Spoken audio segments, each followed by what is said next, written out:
విషయాలు కావాలి కదా. ఏం మాట్లాడుతున్నావు బాబు? బిడ్డను వదిలేసి అహల్య షాపింగ్కి ఎలా వెళ్తుంది? బిడ్డను వదిలేసి గుడికెళ్ళింది కదా నాన్న. గుడి అంటే పక్క వీధిలో ఉంది కాబట్టి వెంటనే వచ్చేద్దాం అని వెళ్ళుంటుంది. షాపింగ్కి ఎలా వెళ్తుంది? అహల్య ఎక్కడికి వెళ్ళినట్టు? ఫోన్ చేద్దామంటే తన దగ్గర ఫోన్ కూడా లేదు.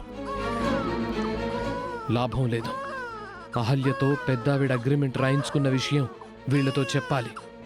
అహల్య ఎంతో దూరం వెళ్ళిపోకముందే వెనక్కి తీసుకురావాలి.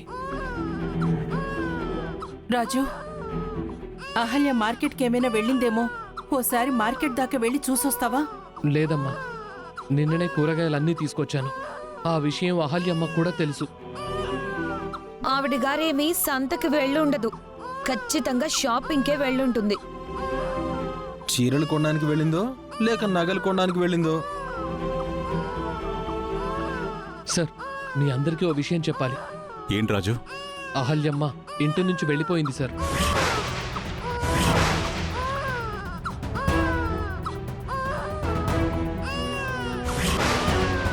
అదేంటి నుంచి వెళ్ళిపోయిందని మా అందరికీ తెలుసు కదా, మళ్ళీ ఎందుకు చెప్తున్నావు? అహల్యమ్మ ఇంటి నుంచి వెళ్ళిపోయింది అంటే గుడికో, సెంటర్కో, షాపింగ్కో కాదు, శాశ్వతంగా వెళ్ళిపోయింది అంటున్నానమ్మా.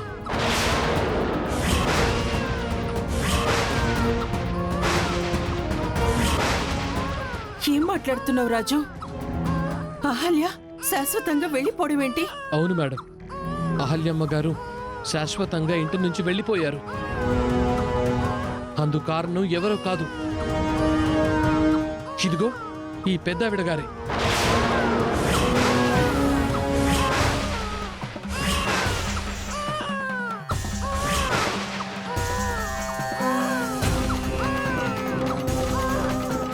ఏం మాట్లాడుతున్నావు రాజు? అహల్య వెళ్ళిపోవడానికి మా నాన్నమ్మ ఎలా కారణమవుతుంది? నువ్వు గుళ్ళో అహల్యని వెతకడానికి వెళ్ళావా లేదా వైన్ షాప్కి వెళ్ళావా? తాగినోడు మాట్లాడినట్టు మాట్లాడుతున్నావు. ఆగండి. అహల్య శాశ్వతంగా వెళ్ళిపోవడం ఏంటి రాజు? దానికి మా అమ్మ కారణం ఏంటి? అసలేం మాట్లాడుతున్నావు? అయినా అహల్య ఎందుకు వెళ్ళిపోతుంది రాజు? మాతో చెప్పకుండా ఎలా వెళ్తుంది? అది గౌతమ్ ఇంట్లో లేనప్పుడు. కొన్నాళ్లుగా ఈ ఇంట్లో ఏం జరుగుతుందో మీకెవరికీ తెలీదు మేడం.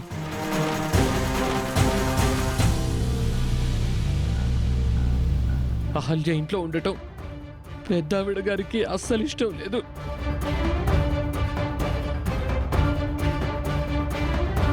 అహల్యమ్మను పంపించేసి గౌతమ్ బాబుకి అతిథి అమ్మతో పెళ్లి చెయ్యాలని ఈ పెద్దావిడ గారు అనుకుంటున్నారు.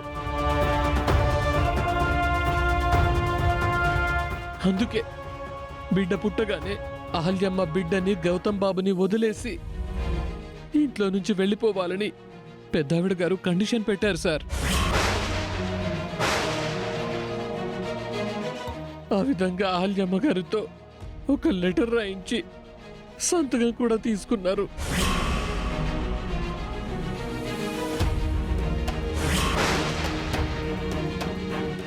ఇది ఎప్పుడు జరిగింది అవంతిక?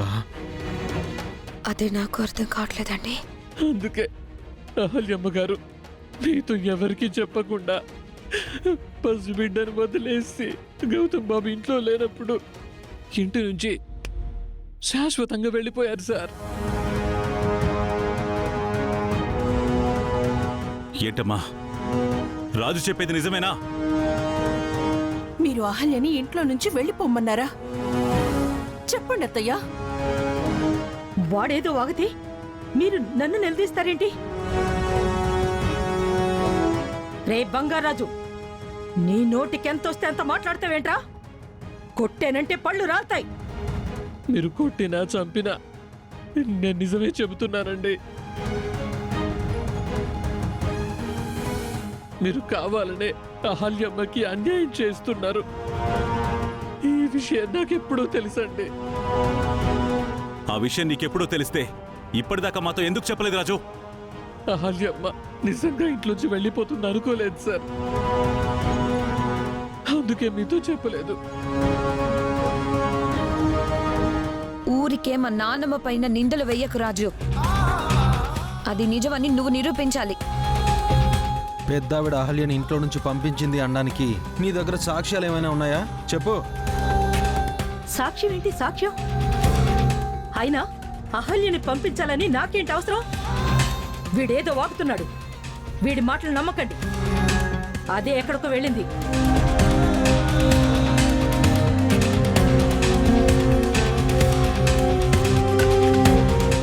లేదండి, సాక్ష్యం ఉంది.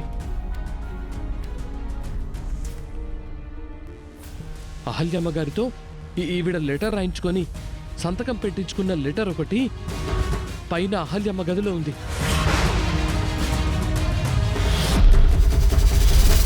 ఏంటి, లెటర్ గదిలో ఉందా? అవును సార్, ఆ అగ్రిమెంట్ లెటర్ గదిలోనే ఉంది. కావాలంటే రండి, చూపిస్తాను. రండి.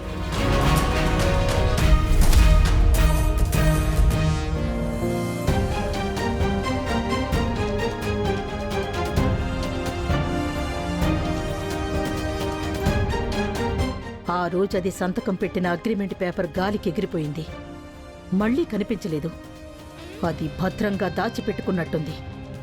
ఇప్పుడెలా?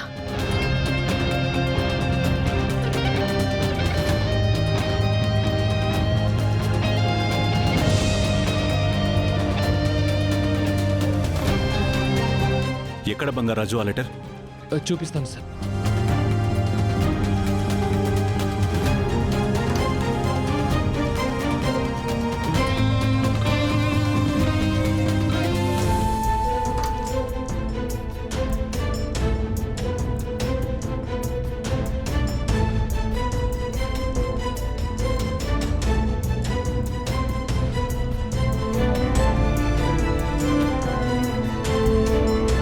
ఏమై ఉంటుంది?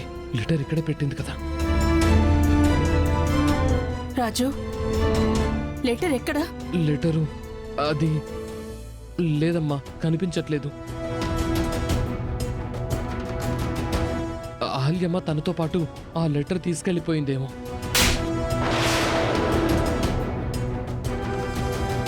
ఏంట్రా వాగుతున్నావు? దాంతో నేను లెటర్ రాయించి దాని మీద సంతకం పెట్టించుకోవడం ఏంటి? అది ఆ లెటర్ తీసుకెళ్లిపోవడం ఏంటి? నీ ఇష్టానికి వాగుతున్నావు? రే అర్జున్, వీడు కావాలని నా మీద నింద వేస్తున్నాడు. లేదు సార్, నేను నిజం చెప్తున్నాను. పెద్దావిడ గారికి అహల్య ఇక్కడ ఉండటం అస్సలు ఇష్టం లేదు సార్. అహల్యమ్మని చాలా బాధ పెట్టారు సార్. నేనే సాక్ష్యం సార్. అహల్యమ్మ గారు మీతో చెప్పుకోలేక, అటు గౌతమ్ బాబు గారితో చెప్పుకోలేక ఇంట్లోంచి వెళ్ళిపోయింది సార్.